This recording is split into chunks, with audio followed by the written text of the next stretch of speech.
It could be said that successful movies most likely have successful music. Music plays a very crucial part in movies. Music has a big impact on how we judge the film that we are watching. There have been many great film composers in America that have succeeded in composing music that connect to the audience's identity. But there has been only one composer who has had such an impact on film music today, and that is John Williams. In a long-lasting career, he has composed some of the most recognizable film scores in the history of motion pictures, including the Star Wars saga, Jaws, Superman, the Indiana Jones films, E.T., Jurassic Park, Schindler's List, Home Alone, and the first 3 Harry Potter films. Very important is long association with film director Steven Spielberg. Williams composed the music for all but 2 of Spielberg's films. Williams has also composed numerous classical concerti, and he served as the principal conductor of the Boston Pops Orchestra from 1980 to 1993.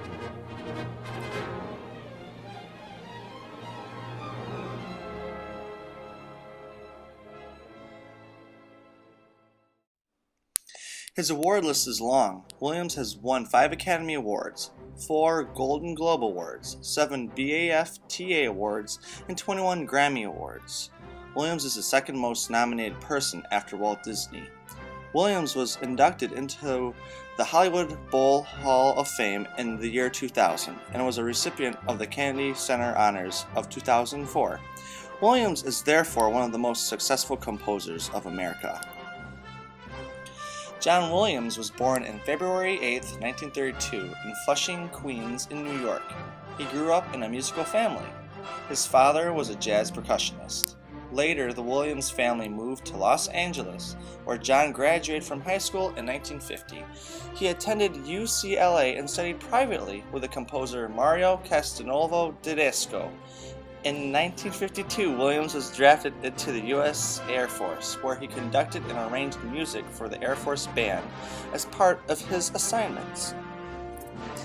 After his Air Force services ended in 1955, Williams moved to New York City and entered the Juilliard School, where he studied piano with Rusina Levine. During this time, Williams worked as a jazz pianist in New York's many clubs, most notably for composer Henry Mancini. In 1974, Williams was approached by director Steven Spielberg to compose the music for his future directorial debut, The Sugar Land Express.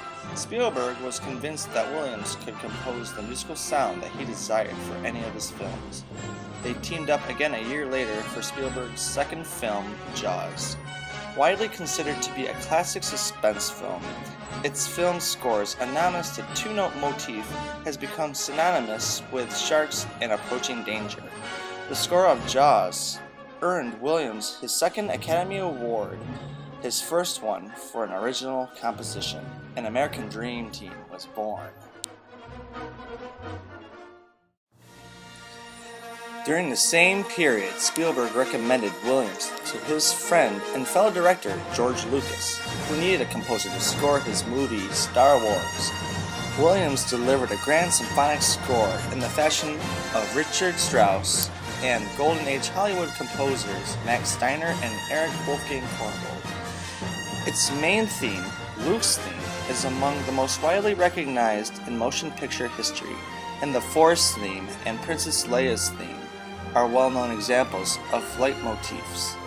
Both of the film and its soundtrack were immensely successful. It remains the highest-grossing non-popular music recording of all time, and Williams won another Academy Award for Best Original Score. In 1980, Williams returned to score The Empire Strikes Back, where he introduced the Imperial March as the theme for Darth Vader and the Galactic Empire. The original Star Wars trilogy concluded with the 1983 film Return of the Jedi, for which Williams' score provided most notably the Emperor's theme, Parade of the Ewoks, and Luke and Leia. Both scores earned Williams Academy Award nominations. Star Wars became the best-selling score-only soundtrack of all time and won him yet another Oscar. This theme is probably the most recognizable melody in Star Wars series. This famous theme associates primarily to the character Luke Skywalker, who is the main protagonist of the original film trilogy. Star Wars franchise. The music gives you a real sense of adventure, being a true representation of the film's storyline.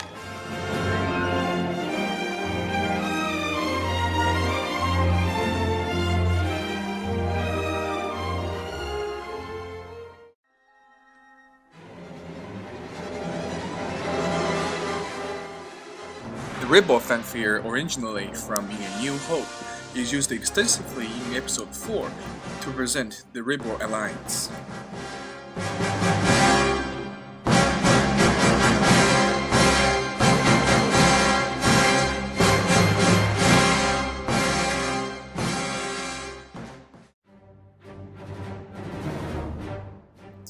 The Imperial March or Darth Vader theme might be the second most unforgettable thing in Star Wars music after the main fanfare theme.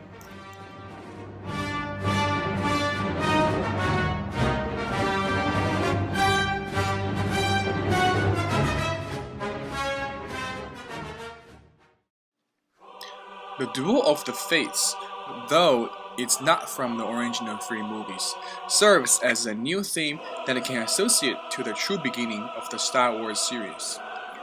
This theme is used to represent the clash between the light side and the dark side. The symphonic arrangement is a full development of those two ideas. The text is derived from the Celtic poem. In English, the text reads, "Under the tongue root a fight most dread, and another raging behind, in the head."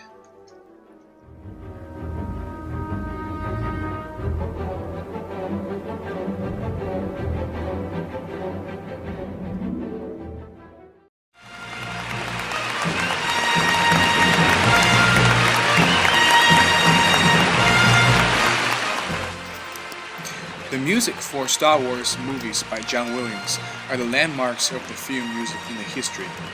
It was hugely successful at that time, and it is classic and still influences today's people and the realm of film music. For the opportunity of composing a score for your marvelous film, and to Lionel Newman, Herb Spencer, and the London Symphony Orchestra for a splendid performance, and I think a great recording by Eric Tomlinson. And for myself, ladies and gentlemen, my warmest thanks for this very treasured award and marvelous moment. Thank you.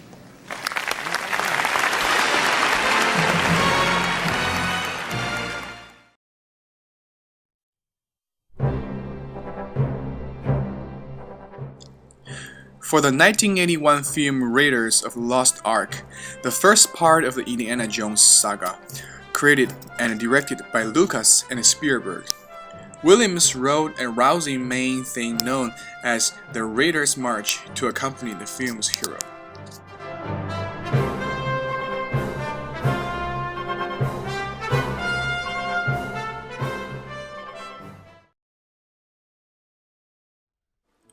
For Schindler's List, Williams got another Oscar in 1993. The composer was amazed by the film and felt it would be too challenging. He said to Spielberg, "You need a better composer than I am for this film." Spielberg replied, "I know, but they're all dead." Williams played the main theme on piano, and following Spielberg's suggestion, he hired Isaac Perman to perform it on a violin.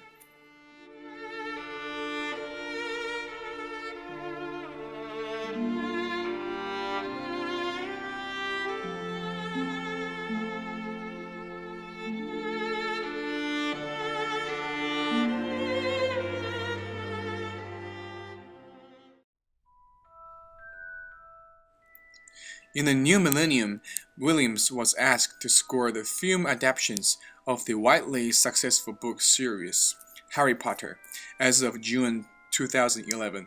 J.K. Rowling's 7-novel series has sold about 450 million copies and has been translated into 67 languages. And the last 4 books consecutively set records as the fastest-selling books in the history. John Williams went on to score the first 3 installments of the film franchise, Harry Potter and the Sorcerer's Stone, Harry Potter and the Chamber of Secrets, and Harry Potter and the Prisoner of Azkaban. The Sorcerer's Stone soundtrack was nominated for Best Original Music Score, the 74th Academy Awards, but lost to Howard Shore's score to The Lord of the Ring, The Fellowship of the Ring. The most important theme from Williams' scores for the adaptations of J.K. Rowling's Harry Potter series, dubbed Hedwig's theme, has been used in the 4th, 5th, 6th, 7th and 8th films, scored by Patrick Doyle, Nicholas Hooper and Alexandre Desplat, respectively.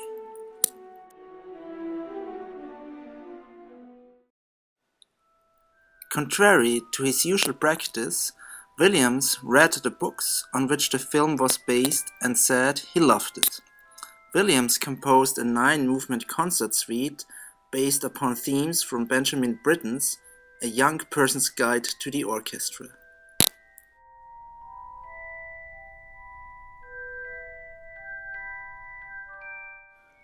The second of J.K. Rowling's Harry Potter novels was brought to the big screen a mere 12 months after the first. With obligations to the score 3 other films released in 2002, John Williams faced a time crunch and called in composer William Ross to assist on his Harry Potter sequel. The album Harry Potter and the Prisoner of Azkaban was nominated for the Academy Award for Best Achievement in Music, written for motion pictures, Original Score, the Grammy Award for Best Score Soundtrack, Album for Motion Picture, Television or Other Visual Media, and the World Soundtrack Award for Best Original Soundtrack. In American music history, Williams has a unique place as one of the most successful composers of all time, an American legend.